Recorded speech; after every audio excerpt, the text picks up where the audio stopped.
नमस्कार. ORF मराठीच्या digital प्लॅटफॉर्मवर आपलं स्वागत आहे. कोरोनाच्या वाढत्या संसर्गामुळे आज संपूर्ण जग हवालदिल झाले आहे. गोरगरिबांपासून ते थेट श्रीमंतांपर्यंत या कोरोनाने सगळीकडे थैमान मचवलं आहे.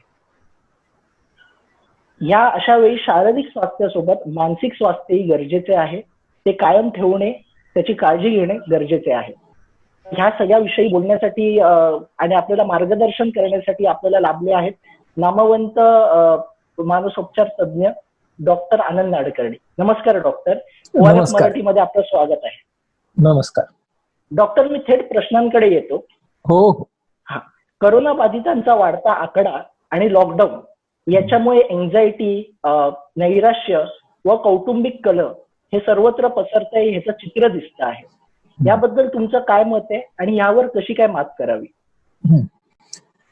मला वाटतं आपल्याला मांडणी करताना काही गोष्टी समजून घ्याव्या लागतील. पहिलं म्हणजे ह्या आव्हानाचं नेमकं स्वरूप काय. तर हे जे आव्हान आहे आपल्या समोरचं, त्याच्यामध्ये त्याला असणारी एक जीवशास्त्रीय बाजू आहे. जीवशास्त्रीय बाजू याचा अर्थ काय की it is a potential biological threat. म्हणजे मनाला असं वाटतं की मला कोरोना झाला आणि मी मेलो तर, इथपासून त्या भीतीला सुरुवात होते. म्हणजे समजा हा प्रश्न फक्त आर्थिक असता, फक्त सामाजिक असता तर त्याला ते परिमाण नव्हतं. त्याचं एक परिमाण जे आहे ते बायोलॉजिकल आहे.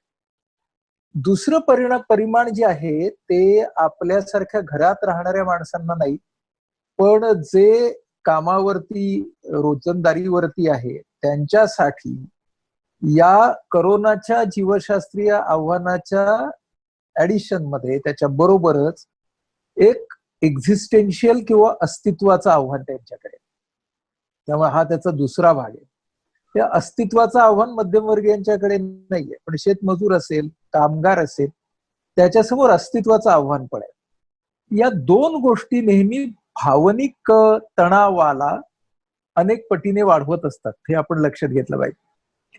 आता समजा तिसरी गोष्ट काय आहे. तिसरी गोष्ट ही आहे की या परिस्थितीमुळे माझ्यावरती आलेली बंधनं, ही तणावाची तिसरी बाजू आहे. चौथी बाजू ही आहे की या बंधनांच्या मधून जात असताना पुढे दिसणारी अनिश्चितता आणि पुढे दिसणारी अनसर्टन्टी, सगळी जी दिसते मला, इनसिक्युरिटी आणि अनसर्टन्टी, या मला पुढे दिसत आहेत त्या. म्हणजे हे सगळं, हे बेसिक इन्ग्रेडियंट्स मिळून तणावाची पाककृती तयार होते. हे आपण लक्षात घेतलं पाहिजे. हे सगळ्यांच्यासाठी हे कॉमन आपल्याला दिसत आहेत गोष्टी काय आहेत त्या. आता या परिस्थितीकडे बघण्याचा दृष्टिकोन माणसाचा जसा असेल त्या प्रमाणामध्ये तणावाची निर्मिती होईल. म्हणजे काय ते आपण समजून घेऊया. समजा मी या सगळ्या परिस्थितीकडे वास्तवाच्या दृष्टिकोनातून पाहतोय की what is realistic, what are the possibilities in front of me, म्हणजे माझ्या समोर असलेल्या वेगवेगळ्या शक्यता कोणत्या आहेत. या शक्यतांवरती काम करताना माझ्या नियंत्रणाखाली असलेले घटक कोणते, माझ्या नियंत्रणाच्या बाहेर असलेले घटक कोणते, आणि मला ज्या निगेटिव्ह शक्यता दिसत आहेत, नकारात्मक शक्यता दिसत आहेत, त्याच्यामध्ये सुद्धा अतिशय वाईट, थोडी वाईट, बरी, चांगली, उत्तम, म्हणजे असा अख्खा स्पेक्ट्रम शक्यतांचा सुरू ठेवून असा जर माझा दृष्टिकोन असेल तर त्या तणावाला आपण म्हणतो आवश्यक तणाव. त्याला आपण म्हणतो युस्ट्रेस, की जो आवश्यक तणाव या परिस्थितीला तोंड देताना आवश्यक आहे. आणि निदान जे सगळे निर्णय घेणारे आहेत किंवा जे सगळे तो निर्णय इम्प्लिमेंट करणारे आहेत, मग ते डॉक्टर असतील, प्रशासनाचा भाग असतील, ह्या सगळ्यांनी आज युस्ट्रेस वरती राहणं आवश्यक आहे.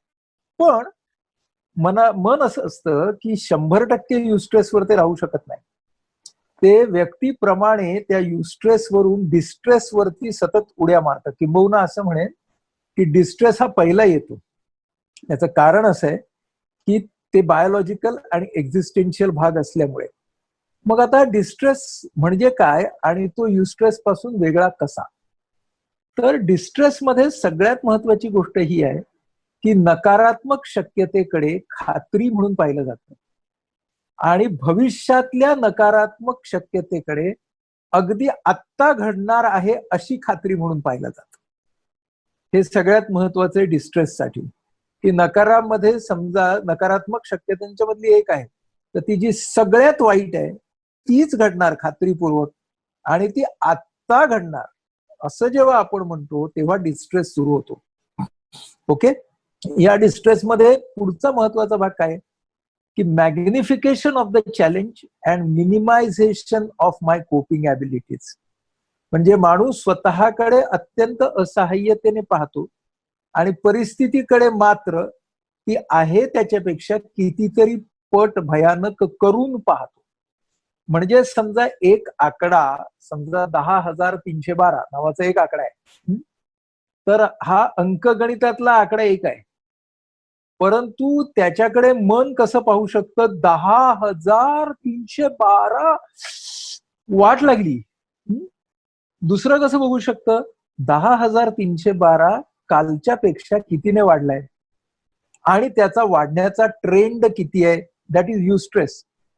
पहिला डिस्ट्रेस, आणि तिसरा जो असतो ती पण मानवी मनाची अवस्था आहे, ती जाणून घेतली पाहिजे. तिला आम्ही म्हणतो नील स्ट्रेस. 10,312 ना 131 कोटीमध्ये काहीच नाही. आता ना एक लक्षात घेऊया की आपलं मन या तिन्ही अवस्थांमधून जात असतं, म्हणजे डिस्ट्रेस, युस्ट्रेस आणि नील स्ट्रेस. म्हणजे आपण कधी कधी म्हणतो की नाही जाऊन दे रे सगळे, किती काळ ते करायचं, मी बाहेरच पडतो आता. ते जे होतं ना बाहेरच पडतो आता, मध्येच लोक फिरायला जातात, तर ते त्या नील स्ट्रेस वरती जातात. बरोबर. आणि मग डिस्ट्रेस मध्ये काय असतं की अरे ही जी अनिश्चितता आहे हिच्यावरती मला तात्पुरती सुद्धा मात करायची असेल तर काय करायला पाहिजे, मला 3 दिवसाची भाजी पाहिजे असेल तर मी 9 दिवसाची घेऊन येईन. ती काय माहिती आहे, I am not buying vegetables, I am buying security. म्हणजे लोकही जी साठा करतायत ना, जाऊन एकदा गेले की 10-10 दिवसाचं 12-12 दिवसाचं आणतात किंवा बाहेर पडतात जाऊन, जितकं भरून भरतात, होर्डिंग बिहेवियर ज्याला आपण म्हणतो, म्हणजे हे डिस्ट्रेस मधून येतं. सो डिस्ट्रेस, युस्ट्रेस आणि नील स्ट्रेस हे आपण समजून घेतलं. आता आपण या गोष्टीकडे येऊ की आता ह्याच्यामध्ये स्पेक्ट्रम कसा कसा निर्माण होतो, मानसिक आरोग्याचा स्पेक्ट्रम कसा निर्माण होतो. काही जण जे आहेत they are coping ably with the situation, म्हणजे ते जास्तीत जास्त युस्ट्रेस वरती आहेत आणि त्यामुळे ते नॉर्मली काम करतायत, त्यांच्या उत्पादकतेवरती परिणाम नाही झालेला, त्यांच्या नातेसंबंधांवरती परिणाम नाही झालेला, त्यांना डिप्रेशन किंवा अँझायटी येतही असेल, ते डिस्ट्रेसकडे जातही असतील, पण त्या डिस्ट्रेसची इंटेन्सिटी, फ्रिक्वेन्सी आणि ड्युरेशन ही कमी आहे. कुठले 3 घटक आहेत, इंटेन्सिटी, फ्रिक्वेन्सी, ड्युरेशन. ही जी मंडळी आहेत त्यांना आपण काय म्हणूया की दे आर कोपिंग ऍडिक्वेटली करंटली, कारण याच्यातले काही डिस्ट्रेस मध्ये जाऊ शकतात. ओके. दुसरा स्तर कुठला आहे की जे डिस्ट्रेस मध्ये जास्त आहेत, ज्यांना मदतीची गरज आहे, ज्यांना मानसिक आधाराची गरज आहे, असे लोकही म्हणजे प्रत्यक्षामध्ये आमच्या ओपीडीतही आता येत आहेत, ऑनलाईन सुद्धा येत आहेत लोक, की आता अरे काय होणार, तू म्हणालास ना मग अशी नातेसंबंधांमध्ये तणाव यायला लागलेले आहेत, नवरा बायको एकत्र राहतायत आता आणि भांडतातच जास्त. खरं म्हणजे हे मी नंतर त्याच्यावरती बोलतो की नातेसंबंधांमध्ये ऑलरेडी असलेले कलहच लॉकआउटच्या रूपाने येत आहेत. लॉकआउट नावाच्या गोष्टीनं काही कलह निर्माण केले नसतील, ते केले असतील तर 5%, 10% असतील. त्यामुळे सगळ्यांनी आपल्या नातेसंबंधातल्या त्रासांचं बिल कोरोनावरती सोडण्याचं काही कारण नाहीये खरं म्हणजे. पण तो पुढचा मुद्दा आहे. तर काही जण हे इंटेन्स डिस्ट्रेस मध्ये आहेत because there coping is compromised. आणि तिसरा जो गट आहे तो आहे डिसऑर्डर. म्हणजे काय की आता त्या नकारात्मक भावनांची इंटेन्सिटी, फ्रिक्वेन्सी, ड्युरेशन इतकी टोकाला पोहोचली आहे की आता त्या लोकांची productivity, relationship, comfort with self and comfort with the world, या सगळ्याच गोष्टी खूपच तीव्रतेने कॉम्प्रोमाइज झालेल्या आहेत. So that is the disorder part. लक्षात आलं. म्हणजे आता आपण युस्ट्रेस, डिस्ट्रेस, नील स्ट्रेस पाहिलं, त्याच्यानंतर ऍडिक्वेट कोपिंग, डिस्ट्रेस आणि डिसऑर्डर पाहिलं, आणि मग आता डिसऑर्डर मध्ये 2 गट येतात. की जे या परिस्थितीच्या अवकाशामध्ये within the span and space of this situation ज्यांचं जे डिसऑर्डरकडे गेले ते, आणि जे ऑलरेडी डिसऑर्डर्स खाली होते ट्रीटमेंट खाली, त्यांच्यावरती या परिस्थितीचा झालेला परिणाम. लक्षात आलं? म्हणजे आता आपला हा स्पेक्ट्रम टोटल झाला, हा मेंटल हेल्थचा टोटल स्पेक्ट्रम झाला. सो अशा पद्धतीने आपण याच्याकडे बघायला पाहिजे. आता काय आहे की ही परिस्थिती निव्वळ काही आठवड्यांची असल्यामुळे याच्या बाबतीतले आपल्याकडे स्टॅटिस्टिक्स नाहीत. म्हणजे नेमके किती टक्के लोक कुठून कुठे गेले असतील हा एक भाग आहे. दुसरा भाग हा आहे की माणसाचं मनच मुळात डायनामिक असल्यामुळे जोपर्यंत तुम्ही त्या डिसऑर्डरच्या टप्प्याला जात नाही, म्हणजे थोडक्यात तुम्ही जोपर्यंत 103 तापाला जात नाही तोपर्यंत तुम्ही मदतीसाठी येणार नाही. आणि तुमचा ताप जर समजा 98.5 म्हणजे युस्ट्रेस आणि 100-101 म्हणजे डिस्ट्रेस असा जर फ्लक्च्युएट होत असेल तर तुम्ही मदतीसाठी येणारच नाही. आणि तुम्ही मदतीसाठी जोपर्यंत येत नाही तोपर्यंत तुम्ही स्टॅटिस्टिक्सचा भाग नाही बनत. लक्षात आलं?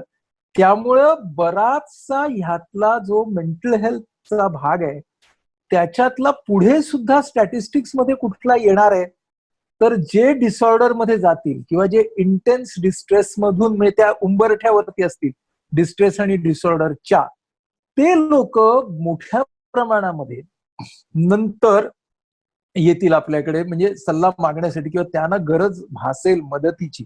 हे प्लॅनिंगच्या दृष्टीनं खरं म्हणजे खूप महत्वाचं आहे की कुठल्या तऱ्हेचे लोक हे नंतर येणार आहेत आपल्याकडे. अजून कोण येतील की जे आत्ताच्या कालखंडामध्ये युस्ट्रेसमध्ये होते, पण ते जेव्हा परत नेहमीच्या जीवनाला सुरुवात करतील तेव्हाचे चॅलेंजेस त्यांना लॉकडाऊनच्या चॅलेंजेस पेक्षा खूप जास्त वाटतील आणि ते डिस्ट्रेस आणि डिसऑर्डरकडे जातील. म्हणजे फॉर एक्झाम्पल की पुढच्या 2 महिन्यामध्ये समजा आर्थिक मंदी खूप आली, मी एक उद्योजक आहे, मी माझा लॉकडाऊनचा काळ उत्तम म्हणजे ऍडिक्वेटली कोप केला, माझ्या डिस्ट्रेसला मी ताब्यात ठेवलं. नंतर मी माझा वर्कशॉप सुरू केला तर माझे 4 लोक उत्तर प्रदेशातले आलेच नाहीत, इकडचे 2 लोक म्हणतायत आम्ही काम करायला तयार नाही आणि माझ्या ऑर्डर्सची गडबड आहे. हे सगळं होईल तेव्हा तो डिस्ट्रेसमध्ये जाईल. सो देर इज, आणि मग तिथून तो डिसऑर्डर कडेही जाईल. त्यामुळं या सगळ्यामधले मेंटल हेल्थ चॅलेंजेस हे आपण फक्त लॉकडाऊन पुरते मर्यादित ठेवून चालणार नाहीये. पुढे आपलं त्याचं काय होणार, मग हेही आपण बघायला पाहिजे की इमिजिएटली हा कालावधी गेल्यानंतर जून महिन्यापासून मान्सून सुरू होणार. मान्सून जेव्हा सुरू होतो तेव्हा अनेक सीझनल डिप्रेशन्स येतात. म्हणजे हा सगळा होलिस्टिक विचार आपल्याला करायला लागणार आहे पुढच्या सगळ्या प्लॅनिंग मध्ये. त्याच्यामध्ये आपल्या सगळ्या मानसिक स्वास्थ्यामध्ये भारताच्या समाज मनाच्या मान्सून हा फार मोठा ट्रिगर आहे. तो समजा पुढच्या वर्षी ओके आला तर मानसिक स्वास्थ्याच्या दृष्टीने चांगलं होणार आहे. मान्सून हा खूप मोठा भारतीय समाज मनाचा ट्रिगर आहे, मेंटल हेल्थचा. हे आपण लक्षात घेत नाही पण तो खूप मोठा ट्रिगर आहे. त्यामुळे तो इमिजिएटली येणार आहे त्याच्यानंतर.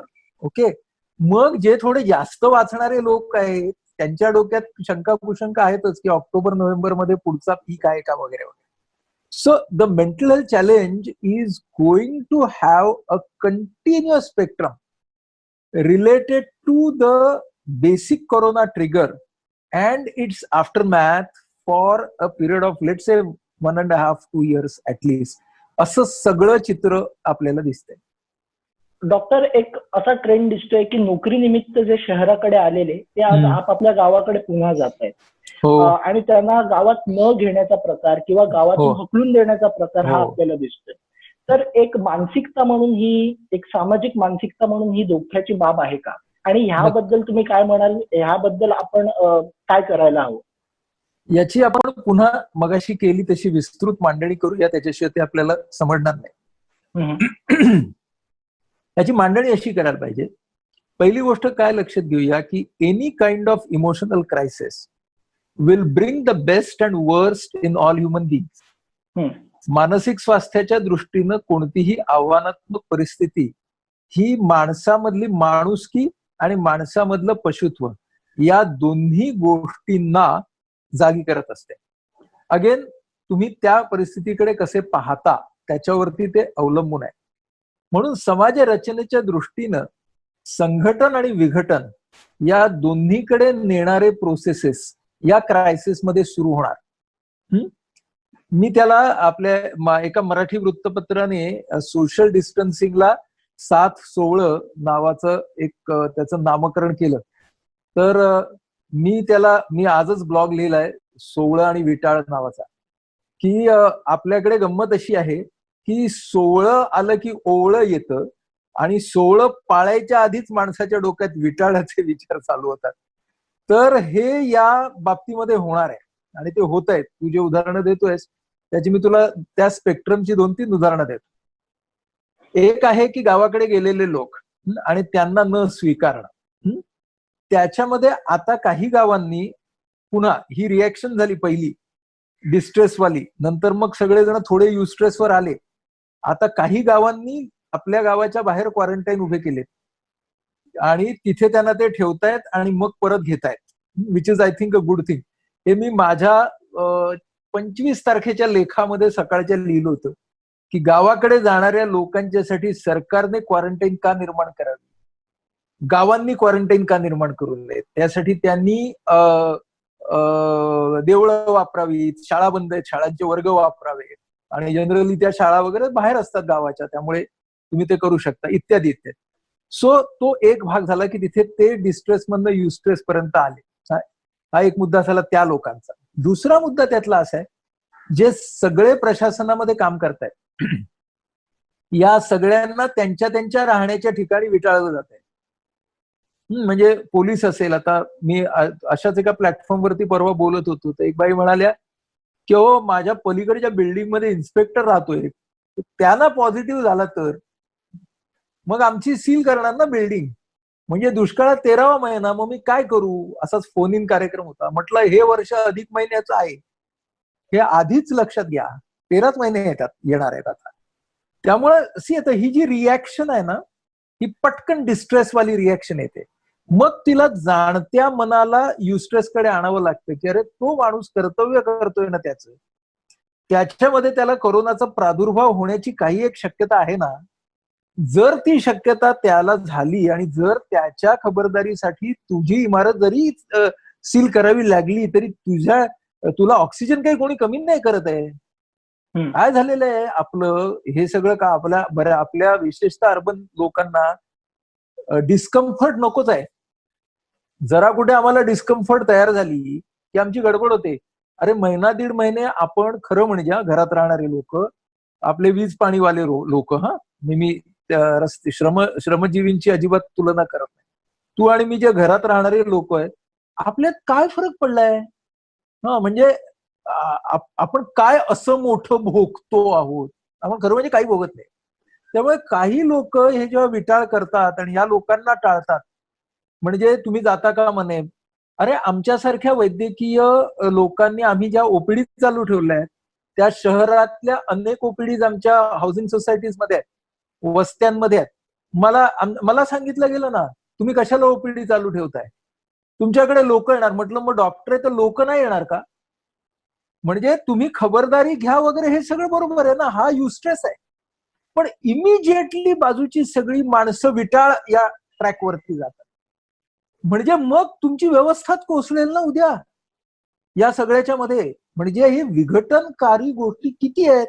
मला परवाच्या एका अशाच शो मध्ये एकीने सांगितलं, हो मला आता, तिनं मला 3 जणांची नाव, ती म्हणाली माझा मासेवाला, माझा अंडीवाला आणि माझा इस्त्रीवाला, हे तिघे मुसलमान आहेत, तर आता ते मरकजवाले आहेत का, ही मला चिंता वाटते. म्हणजे आता हे बघ, हा विटाळच आहे ना, हा वैचारिक विटाळ आहे. म्हणजे हा वैचारिक विटाळ हा विघटनाकडे घेऊन जाणार. तो काय आहे की सगळ्या म्हणजे जे प्रशासनात काम करतायत किंवा मेडिकलच्या काम करतात त्यांना कोरोना होणारच. सगळे मुसलमान हे मरकजवालेच असतात.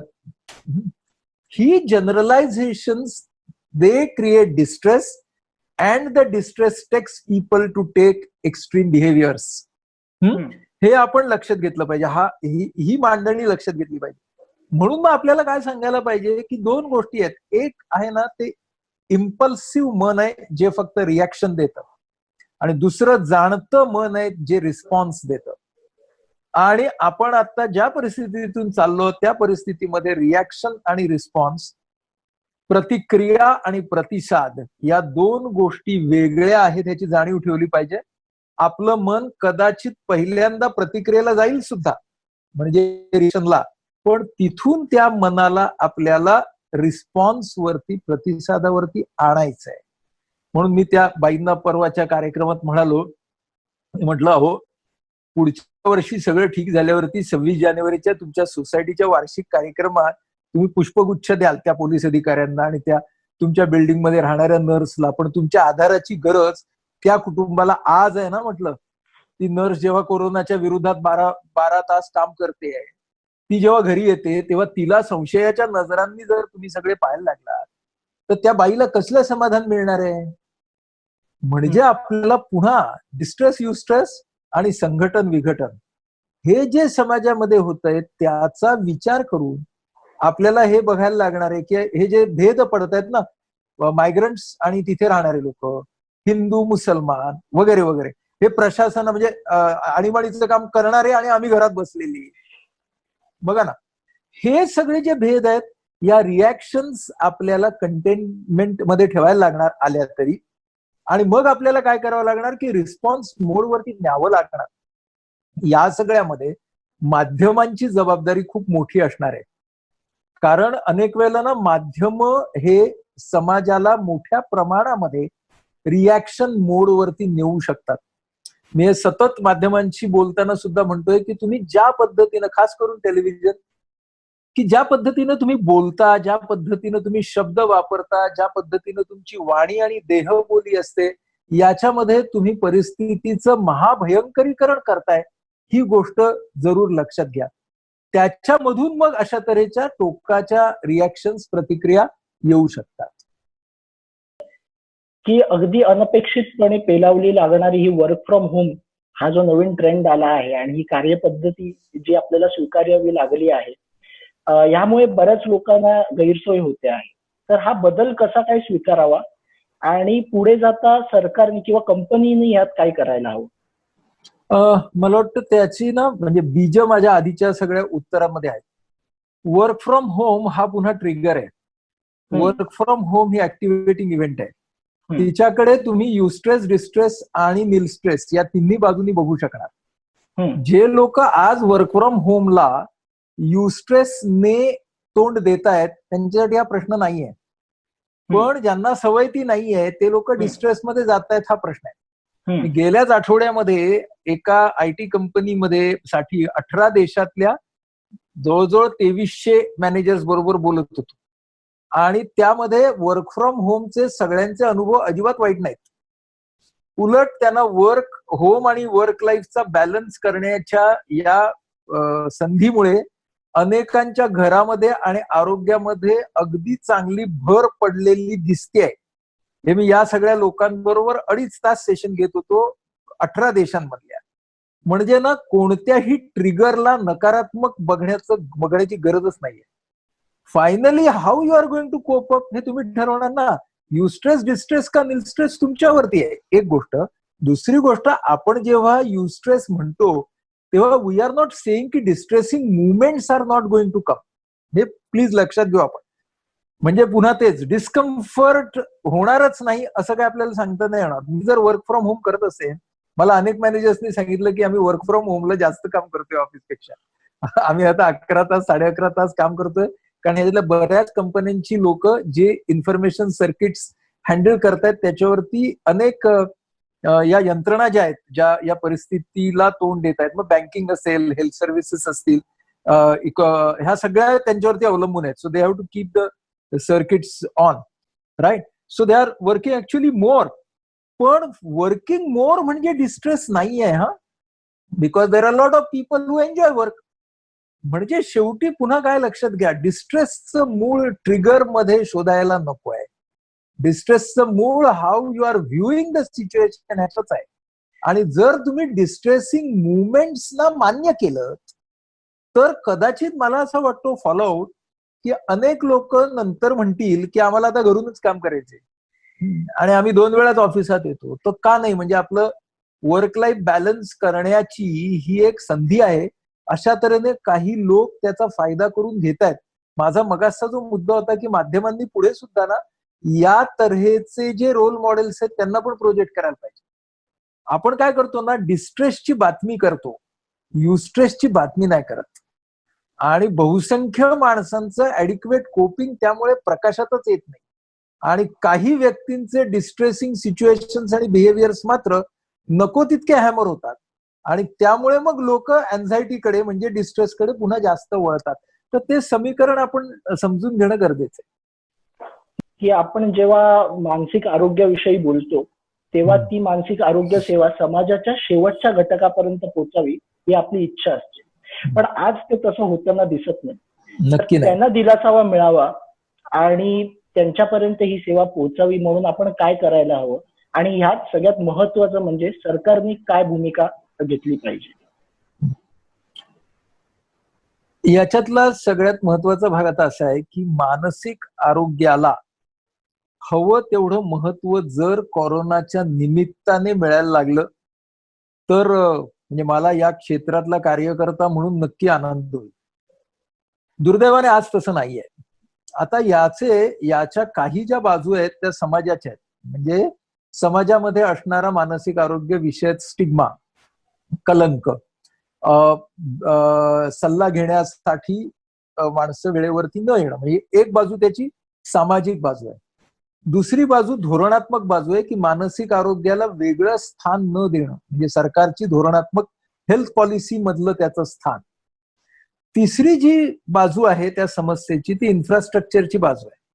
त्यात संपूर्ण या 131-132 कोटीच्या देशामध्ये सायकियाट्रिस्ट जेमतेम 7,000 आहेत. 7 नॉट 6 फक्त 7,000 आहेत. त्यामुळे तुम्ही ऍडिक्वेट सेवा फक्त डिसऑर्डर वाल्या लोकांना तरी कशी देणार न्यूमेरिकली, इतका मोठा प्रश्न आहे. त्याच्यातले 70% लोक हे जिल्हा पातळीपर्यंतच आहेत.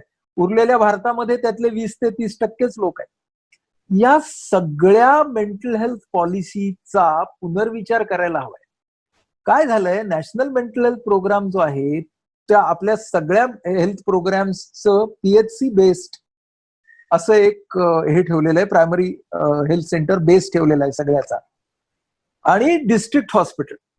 आता आपल्या असं लक्षात येत आहे की जर आपल्याला मेंटल हेल्थ मध्ये काम करायचं असेल तर डिस्ट्रिक्ट मेंटल हेल्थ प्रोग्राम जो आहे तो जास्तीत जास्त सक्षम करणं ही त्याची पहिली पायरी आहे. डिस्ट्रिक्ट मेंटल हेल्थ प्रोग्रामचा सगळ्यात मोठा महाराष्ट्रातला निदान भाग असा आहे की महाराष्ट्रातल्या अनेक सिव्हिल हॉस्पिटल्समध्ये आज सायकियाट्रिस्टच नाहीत. महाराष्ट्रातल्या मेंटल हॉस्पिटलचे सुपरिंटेंडंट सुद्धा सायकियाट्रिस्ट नाहीत. कोण कोण आहेत सुपरिंटेंडंट? कुठे अनेस्थेटिस्ट आहे, कुठे गायनेकोलॉजिस्ट आहे मेंटल हॉस्पिटलचा सुपरिंटेंडंट. म्हणजे शासकीय सेवेमध्येच सायकियाट्रिस्ट नाहीये. जे पहिले जुने जे होते ते सगळे रिटायर झालेत, त्यांच्या जागा भरलेल्या नाहीयेत. आहेत त्या रुग्णांची काळजी घ्यायला मॅनपॉवर नाहीये सरकारकडे आज मानसिक आरोग्याची. राज्य सरकारने आता एक कमिटी ठेवली होती, त्याला मला घेतलं होतं त्याच्यावरती की वर्ल्ड क्लास सेवा कशी द्यायची. हो म्हटलं पहिल्यांदा सेवा द्या, मग तिचा क्लास ठरवू आपण. इतकी दारुण परिस्थिती आहे. याचं उत्तर काय आहे? याचं उत्तर हे आहे की डिस्ट्रिक्ट पातळीवरती पासून there has to be a public private partnership. तुमचे मेंटल हॉस्पिटल्स असतील, तुमचे सिव्हिल हॉस्पिटल्स असतील, त्या ठिकाणी सरकारी यंत्रणेनं खाजगी क्षेत्रामध्ये काम करणारे जे सायकियाट्रिस्ट आहेत, जे सर्टिफाईड सायकोलॉजिस्ट आहेत, या सगळ्यांची मदत घेऊन एक यंत्रणा तयार करणं हे त्याचं उत्तर आहे. आज ठाण्यामध्ये आमची जी संस्था आहे IPA ही तसं बघायला गेलं तर ती एकटी संस्था आहे. म्हणजे आमच्यासारख्या खूप संस्था नाही आहेत. मजेची गोष्ट अशी की ज्या ठाणे शहरात आम्ही आहोत तिथे मेंटल हॉस्पिटल आहे, सिव्हिल हॉस्पिटल आहे आणि मेडिकल कॉलेज आहे. या तिन्ही ठिकाणी सायकोलॉजिकल असेसमेंट करण्यासाठी लागणारी माणसं नाहीत. म्हणजे म्युन्सिपाल्टीच्या मेडिकल कॉलेजमध्ये नाहीत, सिव्हिल हॉस्पिटलला नाहीत, मेंटल हॉस्पिटलला नाहीत. ह्या सगळ्यासाठी ते लोक आमच्याकडे पाठवतात की आमची स्वयंसेवी संस्था आहे. म्हणजे आमचं जे इन्फ्रास्ट्रक्चर आहे ते ह्या तिन्ही ठिकाणी नाही. आम्ही आहोत, पण आमची त्यांना कधी त्यांना आठवण होते जेव्हा ते टेस्टिंग असतं तेव्हा. असं म्हणत नाही त्या यंत्रणेमधलं कोणी की तुमच्याकडे आज असलेली मॅनपॉवर, तुमच्याकडे असलेले रिसोर्सेस आपण पॉलिसी वाईज लावून घेऊया. म्हणजे हा पब्लिक प्रायव्हेट पार्टनरशिप साठी कितीतरी मोठा मानसिक आरोग्याचा भाग आहे. पावलं उचलली गेली नाहीत असं नाहीये. म्हणजे फॉर एक्झाम्पल याच आमच्या ठाण्याच्या मेंटल हॉस्पिटलचा एक रिहॅब परिसर होता, पुनर्वसनाचा परिसर त्यांनी तयार केला होता आणि तो सर्वांना माहिती असलेल्या कारणांनी पूर्णपणे वापरला जात नव्हता. आपल्या संस्थेबरोबर सरकारचं एमओयू करून आपण तो भाग आता 110% वापरतो. म्हणजे अशा तऱ्हेची उदाहरणं पण आहेत. म्हणजे मी हवेत बोलत नाहीये, पण हे उदाहरण जे आज आहे पब्लिक प्रायव्हेट पार्टनरशिपचं, हे एखाद दुसरं उदाहरण आहे.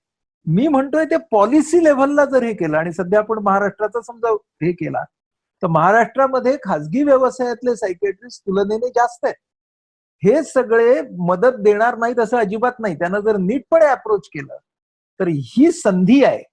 या संधीचा फायदा जर आपल्याला घेता आला तर याच्यातून काहीतरी नक्की बाहेर पडेल. पण त्यासाठी आरोग्य विभागाने त्याच्या नेहमीच्या सुस्तीमधनं बाहेर पडणं. आता काय झालंय, शारीरिक आरोग्याचा विभाग व्यवस्थित सुस्तीतनं बाहेर पडलाय, त्यामुळे ते खूप चांगलं काम करतायत त्यांच्या दृष्टीनं. पण आता त्याला ही जोड द्यावी लागणार आहे आणि ती जोड देण्यासाठी एक वेगळं नेतृत्व त्यांच्या बाजूने सुद्धा लागेल, तरच ह्याच्यामध्ये पॉलिसीचा चेंज होऊ शकेल. धन्यवाद डॉक्टर. तुम्ही हा सगळा जो इम्बॅलन्स आहे, शारीरिक स्वास्थ्य आणि मानसिक स्वास्थ्य, ह्याच्यातला जो इम्बॅलन्स आहे तो कसा बॅलन्स करावा लागेल आणि सरकारला त्यासाठी आपल्या धोरणांमध्ये कसा बदल करावा लागेल ह्याची माहिती आम्हाला समजून सांगितली. तुमचे धन्यवाद. थँक्यू.